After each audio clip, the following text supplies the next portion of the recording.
साकोली नगर परिषद मध्ये रोजंदारीवर जवळपास 100 ते 200 रोजंदारी मजूर कामावर लागतात। साकोली क्षेत्रातील बेरोजगार मजुरांना नगर परिषदेतील रोजंदारीमधून नवीन लोकांना काम मिळावे व जे सध्या कामावर आहेत अशा लोकांचा पेमेंट वाढावे या दृष्टिकोनातून आज साकोली नगर परिषद मध्ये धरणे आंदोलन देण्यात आले व नगर परिषदेला निवेदन देण्यात आले। आमची मागणी जर पूर्ण न झाल्यास आम्ही उपोषणावर बसू अशा पद्धतीची मागणी करण्यात आली। या प्रसंगी राधेश्याम मुंगमोडे, पुनीदास काडसरपे, दिनेश चौधरी, देवेंद्र चौधरी, कृष्णा शहारे, कैलास मेश्राम व इतर रोजंदारी 50 ते 60 मजूर या आंदोलनात उपस्थित।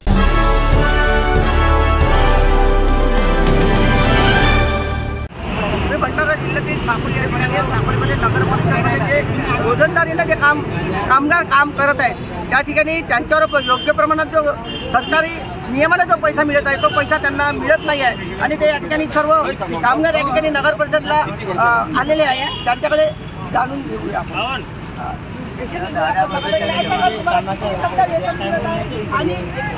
आणि तुमची काय अपेक्षा आहे, काय सांगा? आम्ही 2016-17 पासून नगर परिषदेला काम करत आहोत। आम्हाला फक्त आता 280 रुपये पगार मिळते आणि आमच्या खात्यामध्ये 18,000 रुपये टाकतो। हे सर्व पैसे त्याला नेऊन द्यावं लागतं ठेकेदाराला आणि ते रोजंदारीनुसार आम्हाला 280 रुपये भावाला दिलेलं आहे। याच्यावर आम्हाला अन्याय होतं, आमचं PF बरोबर टाकत नाही, आम्हाला महिन्याला बरोबर काही आमच्या ज्या हाल अपेक्षा आहे ज्या अडचणी आहेत त्या पण त्या पूर्ण करत नाही। आतापर्यंत आपण अधिकाऱ्यांना याविषयी कधी बोलणी झाली आहे, कधी निवेदन दिले आहे, काही असं काही झालं आहे का आतापर्यंत? निवेदन वगैरे आम्ही दिलं नाही, पण आता आमच्या जे आम्ही 5 वर्षापासून काम करत आहोत पण आम्हाला आता ते कामावून काढून घेऊन राहिले आणि नवीन जे बाहेरगावचे व्यक्ती आहेत त्या व्यक्तींना ते कामावर ठेवत आहे। किती वर्षापासून तुम्ही काम करत आहात? आम्ही जेव्हापासून नगर परिषद चालू झाली 16-17ला तेव्हापासून आम्ही कामाला यावेळेस 3 रोजी मिळत होते, 3 रोजी आता पण मिळत आहे का? नाही, आम्हाला तेव्हा 170 रुपये मिळत होती। 170 रुपयापासून आम्ही कंटिन्यू काम करत आहोत आणि आता आमच्यावर अन्याय होत आहे।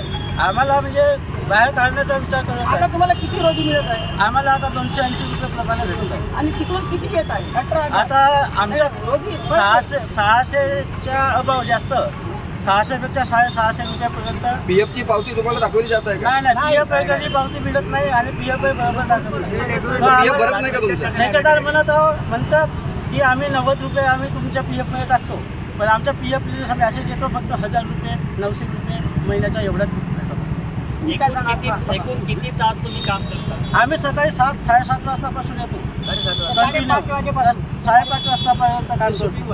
मध्यंतरी 1 वाजताची सुट्टी होते आणि 2:30 आणि 2:30 वाजता पुन्हा कामावर यायला लागतं। ना साप्ताहिक सुट्टी वगैरे? साप्ताहिक सुट्टीचा काही मिळत नाही आम्हाला, रोजी कटते का? रोजी कटते। आम्ही जेवढे दिवस आम्ही कामावर येतो तेवढ्याच दिवसाची रोजी आम्हाला आपला PF ची स्लिप आपल्या पावती तुम्हाला दाखवल्या गेली का? PF ची पावती वगैरे आजपर्यंत मिळाली नाही, दाखवली पण नाही का? 18,000 रुपये असे टाकले जातात। इकडे दाखवते, कॅमेरा समोर दाखवा, इकडे कॅमेरा समोर दाखवते।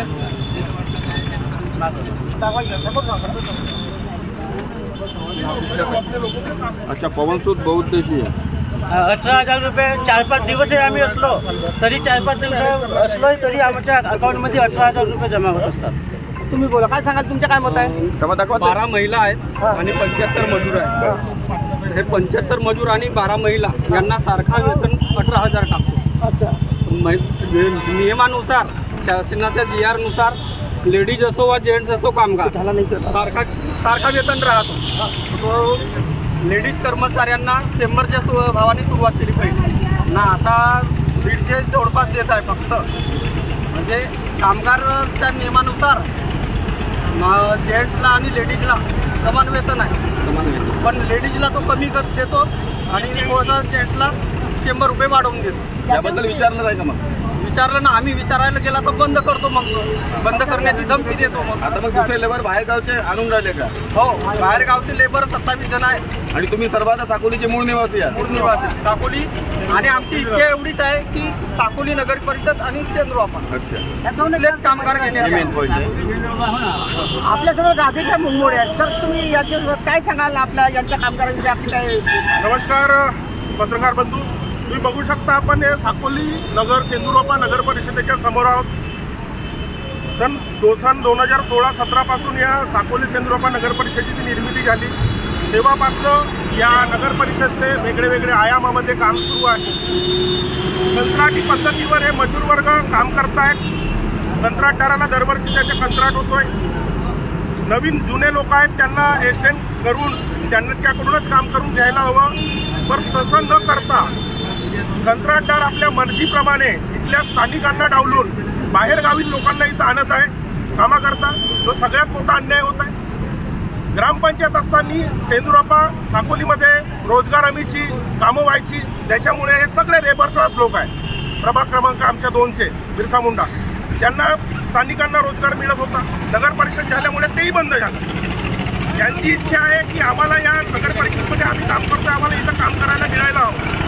जे काही जुने लोक हे काम करतायत या लोकांकडून आता आपण जाणून घेतलं आहे की त्यांना त्यांच्या मस्तरवर 600-650 रुपये रोजीच्या हिशोबाने त्यांना मिळत आहे आणि ते 18,000 रुपये महिन्याचा पेमेंट त्यांच्या खात्यावर जमा होतो. कंत्राटदार त्यांच्याकडनं ते 18,000 रुपये वापस घेऊन त्यांना 280 रुपयाच्या भावाने पैसे देतो. म्हणजे खरोखरच हा भ्रष्टाचार आहे. माझे तर म्हणणं आहे याच्यामध्ये एकटा कंत्राटदार नाही, कारण की गेल्या 2 ते 3 वर्षापासून इथं स्थानिक स्वराज्य संस्थेच्या निवडणुका झाल्या नाही. त्याच्यामुळे ह्या अशा भ्रष्टाचारी कंत्राटामध्ये कंत्राटदारच नव्हे तर इथले जे स्थानिक जे सगळे कर्मचारी आहेत हे सुद्धा याच्यामध्ये सामील आहेत. त्यांनी सुद्धा आपले हात बुडवून घेतले आहेत आणि हे करत असताना आमच्या स्थानिक जनतेवर, गोरगरीब जनतेवर अन्याय करत आहेत. आमची तुमच्या या प्रसार माध्यमाच्या माध्यमातून तुम्हाला मागणी आहे की जर आमच्या स्थानिक लोकांवर जर अन्याय करत असतील आणि जर त्यांचा योग्य मोबदला आणि त्यांना जर कामावर घेतले नाही तर येत्या 2 ते 3 दिवसामध्ये आम्ही याच नगर परिषद समोर उपोषणाला बसणार. हा या सगळ्या कामगाराच्या वतीने मी निर्वाणीच्या या प्रशासनाला इशारा देतो.